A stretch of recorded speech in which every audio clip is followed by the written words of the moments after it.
Saludos amigos, gracias por la amabilidad de la compañía. Soy Cristino del Castillo y este es su programa A Quemarropa. No habíamos tenido la oportunidad de comentar con ustedes lo de Punta Catalina, el contrato de fideicomiso que tantos comentarios ha generado. Nosotros hemos escuchado opiniones a favor y en contra. El ministro de Energía y Minas, por ejemplo, dice una cosa. Hay técnicos que dicen lo contrario. Y entonces el contrato es uno solo. Por tanto, necesariamente había que echarle un vistazo a ese contrato.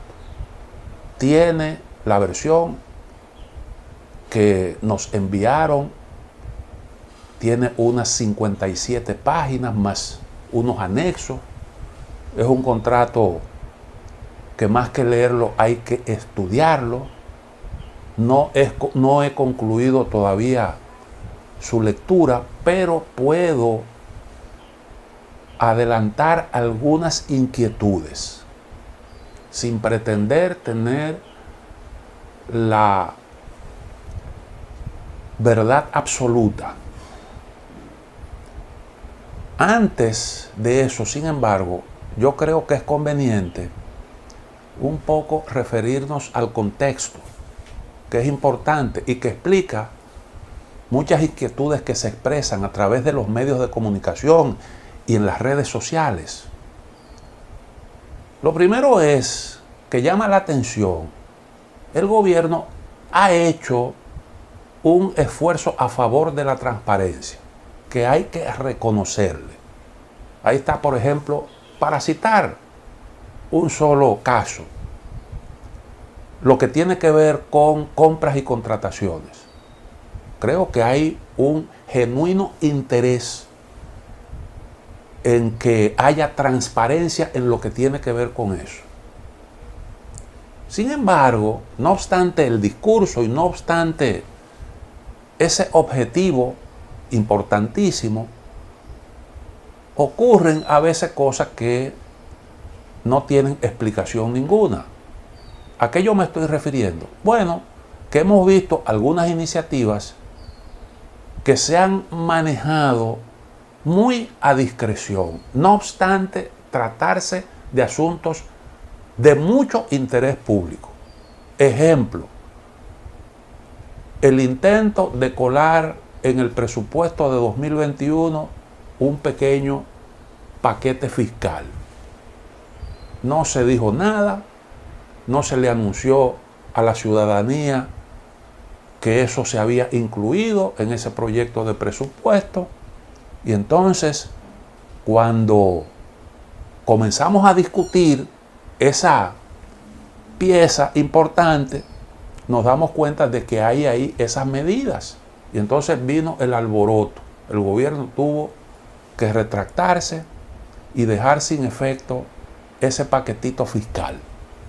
Ahora ocurre con un contrato que envuelve el bien más costoso, la mayor inversión que ha hecho en la historia del país el Estado Dominicano. Punta Catalina es la mayor inversión del Estado Dominicano en proyecto alguno. Más de 2.000 millones de dólares. Esa es una cifra responsable para un país del tamaño del nuestro. Por tanto, es un asunto que hay que tratarlo con delicadeza, porque alrededor de este proyecto hemos tenido durante años una tremenda discusión. Y en gran medida eso fue un proyecto que se satanizó. Se dijeron muchísimas cosas sobre Punta Catalina. Por tanto, lo que tiene que ver con Punta Catalina, que le ha costado tanto dinero al Estado Dominicano, es un asunto que hay que manejarlo con absoluta transparencia. Y naturalmente, pues, someterlo a la discusión de del público. Curiosamente, ese proyecto pasó por la Cámara de Diputados sin que reaccionaran los partidos políticos de la oposición que hoy pegan el grito al cielo. Incluso el proyecto se aprobó allí con la anuencia de legisladores de todos los partidos, incluyendo Partido de la Liberación Dominicana, Fuerza del Pueblo. Le dieron su anuencia, pasó sin ninguna dificultad por la Cámara de Diputados. Hoy está pendiente de conocimiento en el Senado de la República. PLD y Fuerza del Pueblo tuvieron una reacción tardía. Curiosamente, reaccionaron el mismo día, un tiempo después de que pasara por la Cámara de Diputados, y prácticamente con los mismos argumentos. Ahí hay un asunto curioso que, bueno, estos partidos deberán explicar qué fue lo que pasó ahí. Ahora, independientemente de eso, hay un ambiente de desconfianza que hay que entender que tiene su justificación. El gobierno lo debe entender. ¿Por qué? Bueno, por la sencilla razón de que nosotros tenemos una muy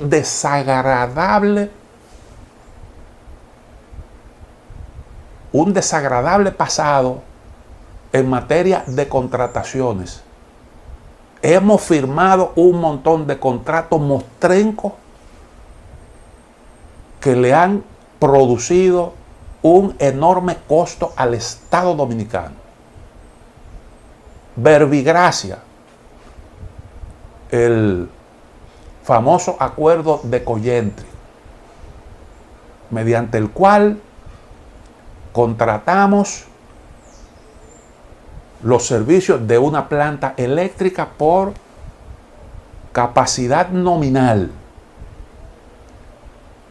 Y además de eso, una planta altamente ineficiente que al final tuvimos que mantener apagada mientras pagábamos el arrendamiento. La friolera de $5 millones mensuales por una planta apagada. Y eso tuvimos que soportarlo durante años como producto de un contrato mal concebido, que habría que ver si realmente detrás de eso hay alguna intención dolosa. Eso nunca se ha examinado, pero que contó con la anuencia incluso de organismos internacionales. Otro ejemplo es lo que ocurrió con la Asociación Público-Privada para la construcción de la autopista del Nordeste. Eso le costó al Estado dominicano un montón de dinero, con el agravante de que la carretera, por resultar los peajes tan caros, no pudo cumplir su cometido, que era el de estimular el desplazamiento hacia una zona turística. Era parte de un proyecto para reanimar el turismo en Puerto Plata. Eso no se pudo conseguir. Perdimos ahí un montón de dinero. El contrato de la Barrick Gold, un contrato mediante el cual el Estado dominicano prácticamente les regalaba el oro a una empresa transnacional, con una participación en los beneficios pírrica. El gobierno tuvo que empantalonarse para conseguir una renegociación de ese contrato leonino, lesivo al interés nacional, altamente lesivo. Pero eso se aprobó, el contrato, y pasó sin ningún tipo de problema por el Congreso de la República Dominicana. Ustedes recuerdan que arrendamos además los peajes y tuvimos también que darle marcha atrás a eso. Es decir, acumulamos un historial bárbaro en materia de contratación. No hablemos del proceso de capitalización. Ahí también, si bien el proceso tuvo puntos luminosos, pero arrastramos los famosos contratos de Madrid, que también nos amarraron por unos años con unas condiciones onerosas para la República Dominicana.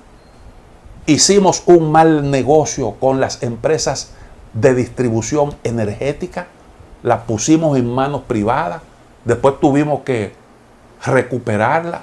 Eso nos salió por un dinero, tuvimos incluso que poner en manos de particulares las mejores cuentas. Y lógicamente con todo ese historial, cuando le hablan a la gente de un contrato que envuelve un bien público, pues lógicamente que la gente se tiene que poner, como decimos aquí, tiene que ponerse chivo el individuo. ¿Por qué? Bueno, porque siempre hay alguien que se la ingenia para meterle a uno un ladrillo por debajo de la puerta. Unas letricas por ahí chiquitas que nadie lee. Y entonces después, con el tiempo, nos damos cuenta, ay, mira, aquí resulta que hay un problema con esto y el Estado Dominicano está perdiendo, va a perder un dinero por eso. Entonces, por eso este asunto, este tema, amerita de una discusión minuciosa. Permítame hacer una pequeña pausa y vuelvo con el tema.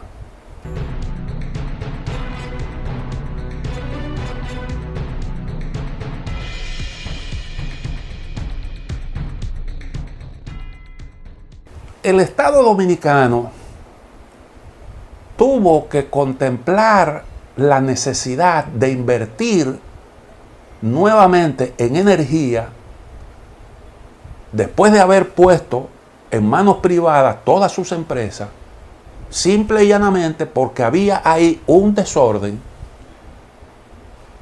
funcional al interés privado, pero altamente oneroso para el Estado Dominicano, porque la energía nos salía muy cara, habían plantas altamente eficientes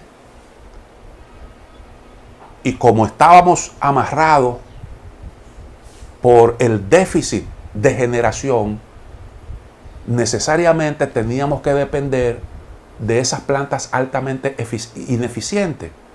Y como eso al interés privado les resultaba agradable, pues no había el más mínimo interés en invertir para hacer que eso sea menos costoso, porque como quiera las ganancias estaban aseguradas.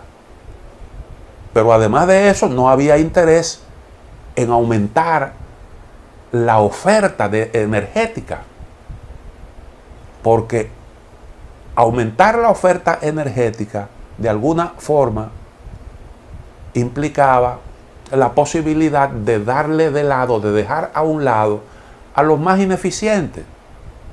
Y fuimos acumulando, el déficit fue creciendo de generación. El Estado, que además estaba pagando un alto costo, y se impusieron una serie de reglas ahí, como unos intereses superleoninos por atrasos en el pago, que ni siquiera los usureros más despiadados cobran, intereses tan altos. Bueno, pues el Estado, para quitarse todo eso de encima y para disciplinar el sector, tuvo que meterse y concebir un proyecto como ese de Punta Catalina, que yo creo que ha sido un proyecto que ha sido para la República Dominicana una bendición, a pesar de todas las críticas que se han hecho, una bendición. Dicen que el proyecto fue sobrevaluado. Nosotros no tenemos constancia de eso. Sobre eso no podemos decir nada porque sencillamente solo un experticio puede determinar si realmente hubo tal sobrevaluación.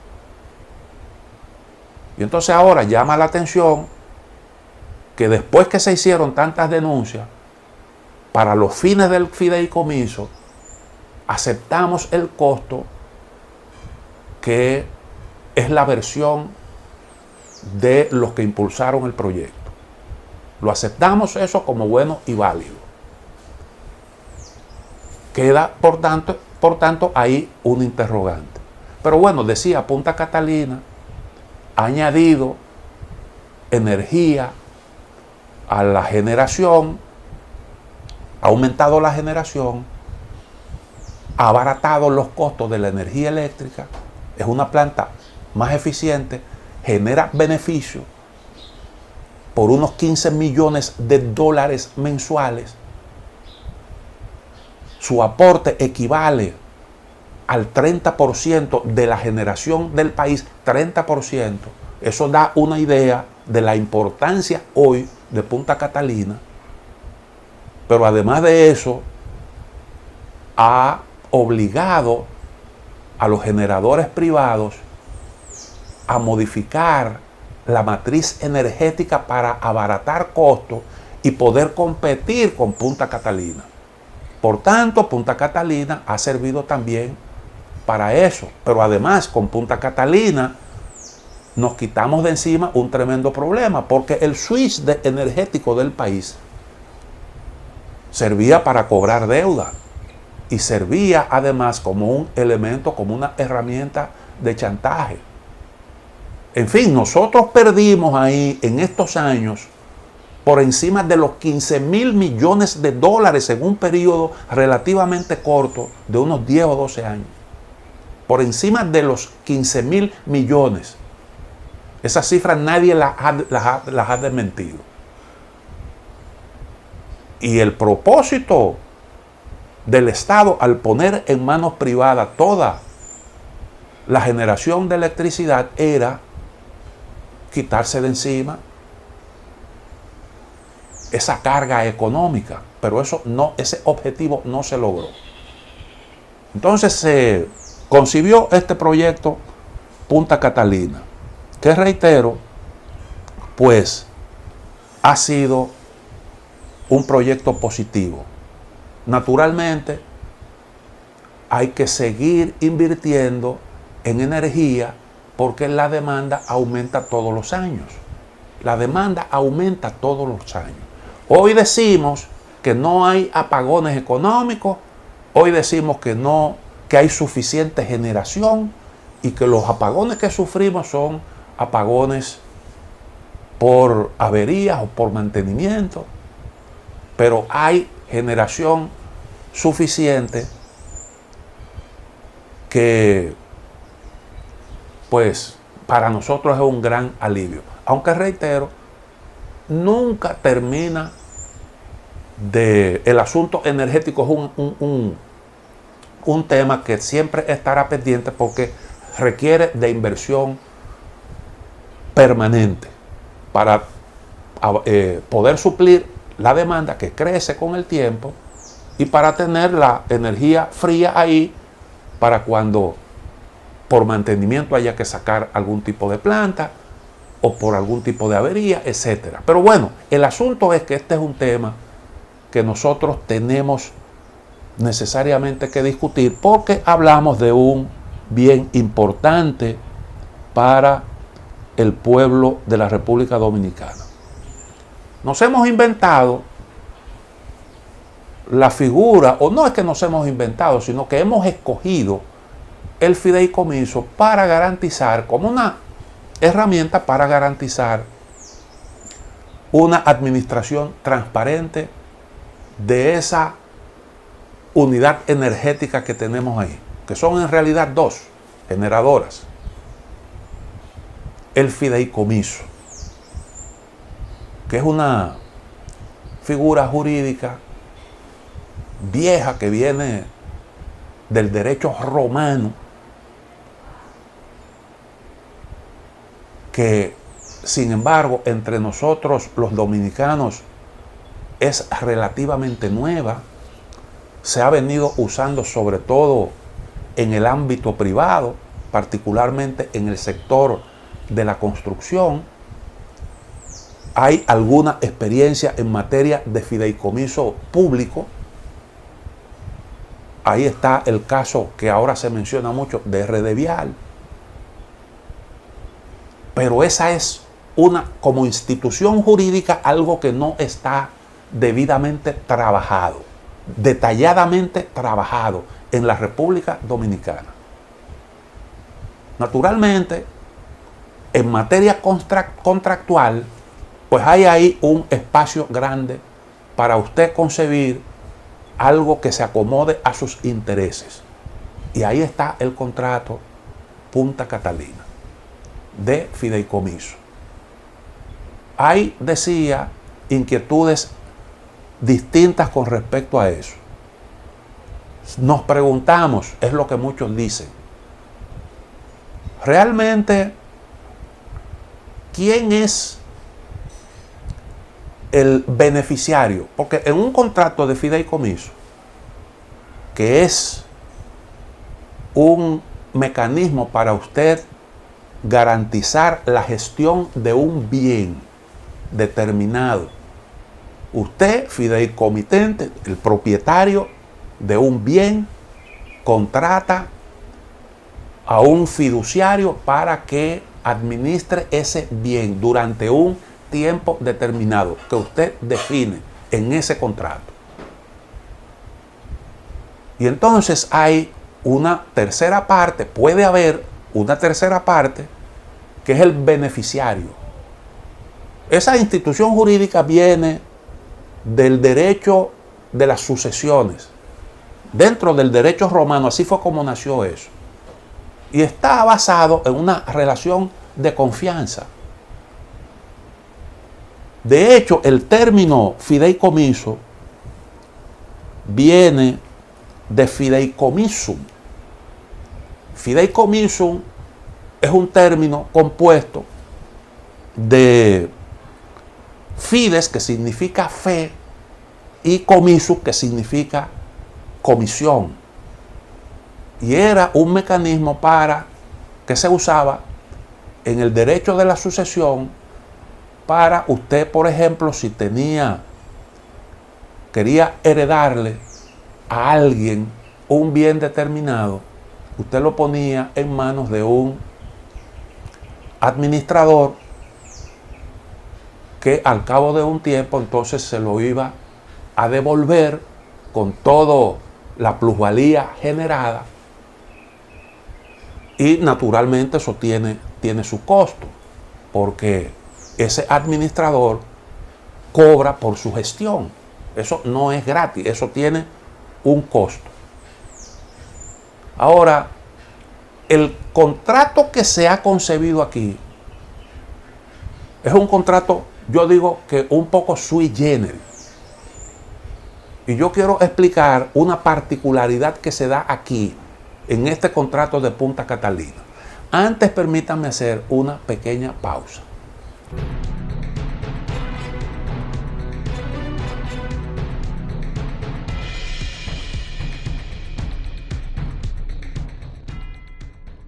¿Por qué decimos nosotros que el contrato de fideicomiso en este caso es sui generis? Un poco atípico, se pudiera decir. Porque normalmente lo que se hace es que un fideicomitente, el propietario de un bien, contrata a una segunda persona para que funja de administrador. Esa puede ser una persona física o puede ser una persona jurídica. Usted lo contrata para que administre ese bien, para que lo gestione, y le concede unos poderes determinados para la realización para el cumplimiento de esas funciones. Ahora, en el caso de Punta, y hay un beneficiario, el beneficiario no necesariamente es el fideicomitente. No necesariamente. Usted puede, como beneficiario, poner a una tercera persona. En este caso, el contrato Punta Catalina contempla que el Estado dominicano es el fideicomisario y es al mismo tiempo el fideicomitente. Eso lo dice el contrato.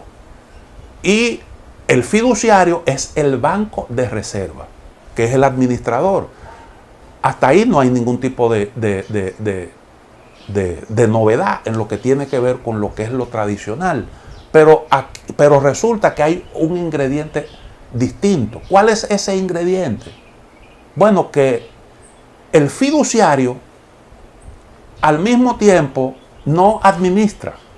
O sea, el Estado contrata a un fiduciario, pero el fiduciario realmente no va a administrar el bien. El bien o los bienes fideicometidos. Eso lo hará un comité técnico. Por tanto, habría que preguntarse hasta dónde realmente el fideicomisario, que es el banco de reserva, hace la labor de tal. Porque parece como una especie de triangulación. Yo te cedo a ti unas competencias y al mismo tiempo tú se las cedes a otro. Porque el comité técnico en la práctica es el que tendrá todo el poder para gestionar Punta Catalina. Es el verdadero fideicomisario en este caso. El comité técnico, que es el comité que toma las decisiones, que compra, el que emite deuda, el que lo decide todo. Es el administrador real. Pero quien figura en condición de fideicomisario es el banco de reserva. Entonces nos dicen a nosotros, bueno, pero el Estado ha contratado como fideicomisario a otra entidad que es del Estado dominicano y por tanto ahí no hay ningún tipo de duda con respecto a quién es el beneficiario. ¿Quién es el beneficiario? Pero hay una disposición dentro de ese contrato que abre las puertas a la participación del sector privado mediante la figura de los fideicomitentes adherentes. Específicamente en el punto 5.8 de ese contrato, fideicomitentes adherentes, y dice literalmente lo siguiente, cito: con la aprobación del comité técnico en representación del fideicomitente. Fíjense que mediante el contrato, el comité técnico se le da la categoría de representante del fideicomitente, al comité técnico se le da esa categoría. ¿Cuál es entonces el responsable del fideicomisario? ¿Cuál es realmente el fideicomisario? El comité técnico, que es privado, que está que entre sus miembros no hay un solo representante del sector público, tiene esa categoría y es el que tendrá el manejo del bien fideicometido o los bienes fideicometidos. Pero sigue diciendo, vuelvo a citar: con la aprobación del comité técnico en representación del fideicomitente, podrían incorporarse personas físicas o morales que realicen inversiones en el fideicomiso, los cuales se denominarán fideicomitentes adheridos o adherentes, y quienes a tales fines deberán firmar un documento preparado por la fiduciaria, mediante el cual se adhieren en todos los aspectos al presente contrato. Es decir, si usted abre las puertas a la inversión privada, usted no puede entonces considerar que al final el beneficiario será el Estado Dominicano. Porque el beneficiario es aquel que al término del contrato recibe el bien en propiedad. La propiedad se transfiere mediante el contrato de fideicomiso al beneficiario. Si es el Estado, queda en manos del Estado, pero si participa la parte privada, pues lógicamente, si usted invirtió, pues usted será copropietario de eso. Pero como no hay un límite a la inversión, porque cuando usted, por ejemplo, hace un acuerdo para poner en manos privadas, para privatizar un bien, total o parcialmente, bueno, usted si coloca, si vende más del 50% de las acciones, entonces sencillamente ya usted pierde el derecho a la administración, transfiere la administración con todo. Y si lo transfiere 100%, bueno, con mayor razón todavía. Entonces, lo que quiero decir es que al final, el bien podría no ser totalmente del Estado, o pudiera ser mayoritariamente propiedad privada, porque ni siquiera hay un límite para la inversión, no hay un tope. Y por tanto, el bien se pudiera privatizar por esa vía. Y yo creo que en ese sentido, las inquietudes que se han expresado tienen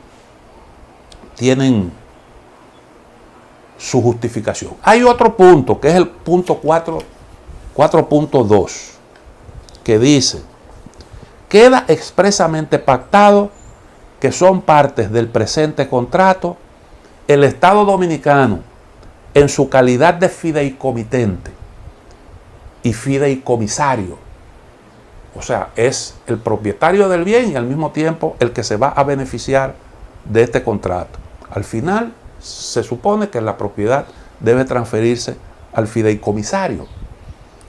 El fideicomitente aportante y fiduciaria reserva. ¿Cuál es el fideicomitente aportante? La Corporación de Empresas Eléctricas Estatales, que está en proceso de liquidación, que ese es otro aspecto que también resulta inquietante, porque está en proceso de liquidación. No sabemos si los bienes de la CDEE que se transfieren han sido ya debidamente tasados para saber qué es lo que estamos transfiriendo, su valor real, y sumar eso, computar eso al valor total del fideicomiso. Porque hasta ahora mismo lo que yo he estado viendo es que el valor de Punta Catalina se ha fijado en 2.000 y tantos millones de dólares. Ahora, ¿cuál es el valor de todo lo que se transfiere ahí, de todo lo que transfiere CDE? Ese es un aspecto que yo lo planteo como inquietud. Reitero, no he visto el contrato totalmente, no lo he terminado de estudiar, pero lo dejo como una inquietud. Ahora, otro asunto importante, yo creo, ¿cuál es el valor real del mercado de Punta Catalina? El valor del mercado. Porque usted invierte en un bien y hoy Punta Catalina hoy no tiene el mismo valor nominal. O sea, cuesta más que lo que usted invirtió. Bueno, calcule cuánto ha aumentado todo. La plusvalía, por el hecho de usted tener ya un bien en funcionamiento, de reciente construcción, ahí hay una plusvalía que si usted no le pone un valor, yo entiendo, si eso no está, no es parte del valor total del contrato y abre la puerta para la inversión privada, usted le está dando participación sin costo alguno en la plusvalía a ese inversionista. Y entonces ese es otro asunto que yo como individuo que no soy experto en estos asuntos, planteo como una simple inquietud el tema es, reitero, el asunto es que aquí hay inquietudes que son válidas y me parece que debe haber una discusión amplia sobre el asunto. No creo conveniente que el gobierno se enfrasque en la tarea de imponer ese acuerdo, porque ya eso se aprobó, pasó por la Cámara de Diputados. Si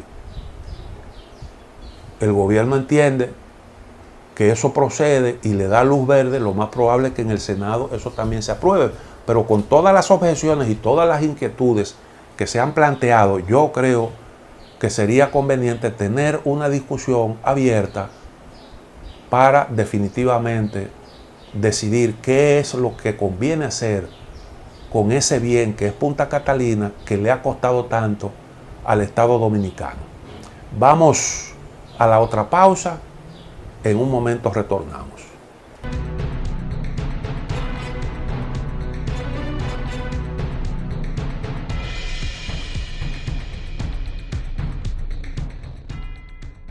El presidente Luis Abinader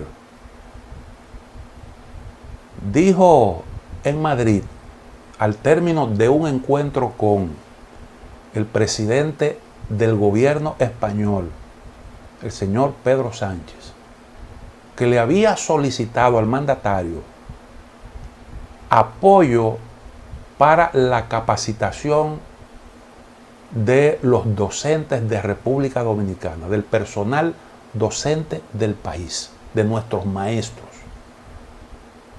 Y a mí, honestamente,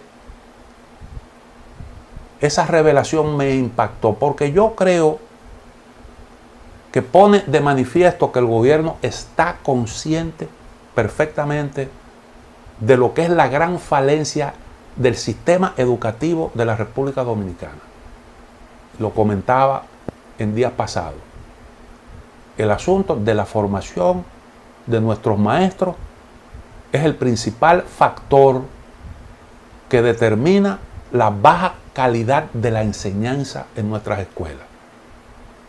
Usted puede tener la mejor infraestructura, lo puede tener todo. Y si usted no tiene un responsable con capacidad para manejar ese proceso delicado de transmisión de conocimiento, sencillamente no hay posibilidades de avance.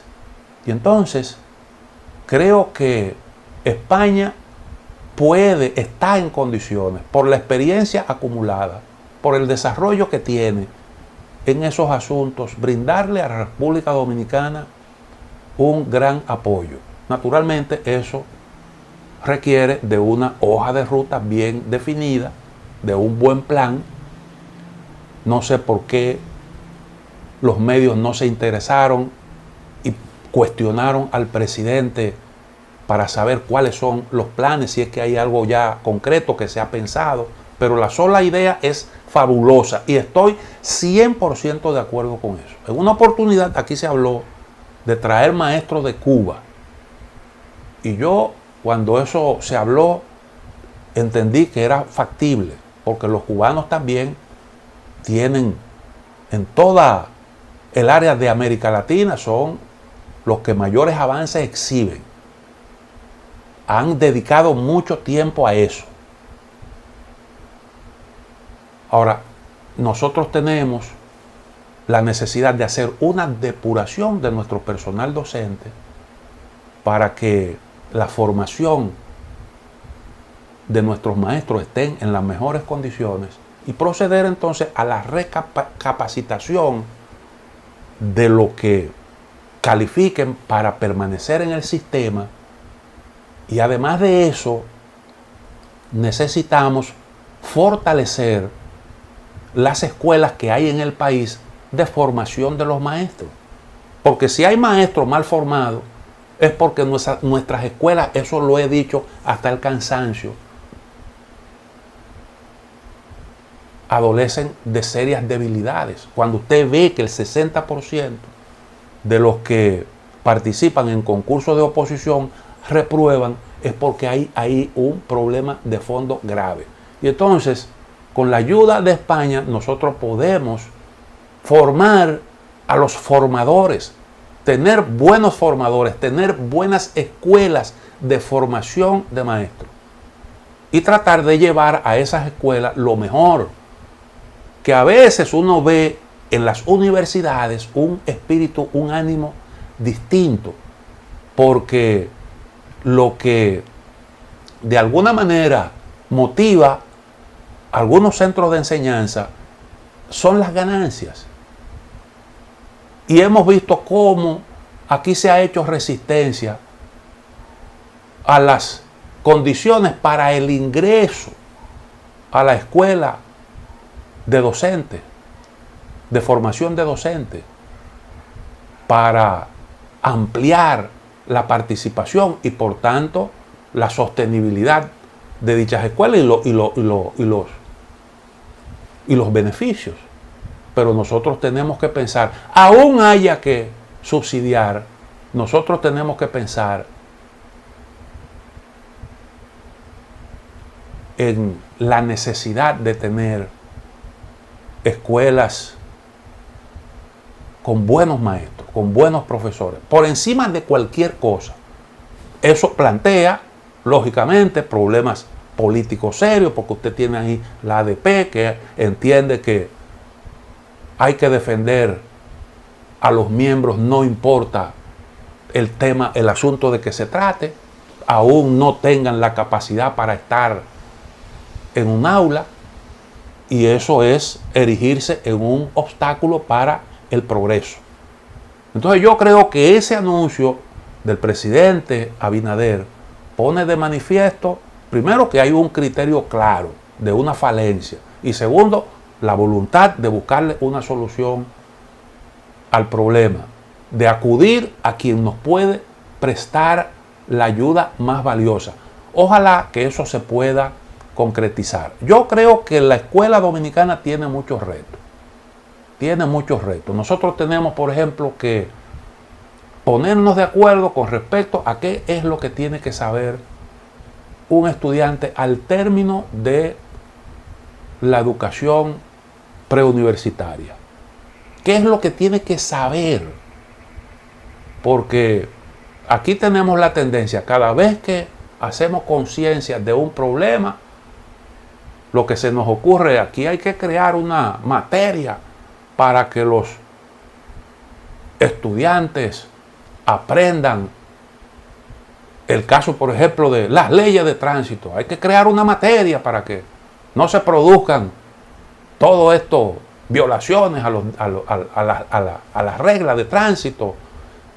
Si hay un problema de delincuencia, entonces hay una materia. O sea, todo se quiere resolver con agregar materias al penso. Y yo creo que con una buena educación en valores podemos dedicarnos a poner el acento en el conocimiento de las matemáticas, de la física, de la química, qué es lo que necesitan saber, y sobre todo de la lectura. Enseñar a los muchachos a leer y escribir, a poder leer un texto, interpretarlo, saber razonar.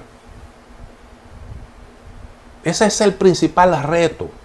Y hacer de la escuela un espacio no hostil, sino agradable para el alumno, con un sistema también de estímulo que funcione, que haga que el alumno entienda que vale la pena el esfuerzo, porque hay un reconocimiento de la sociedad. Estimular la competencia entre escuelas, entre distritos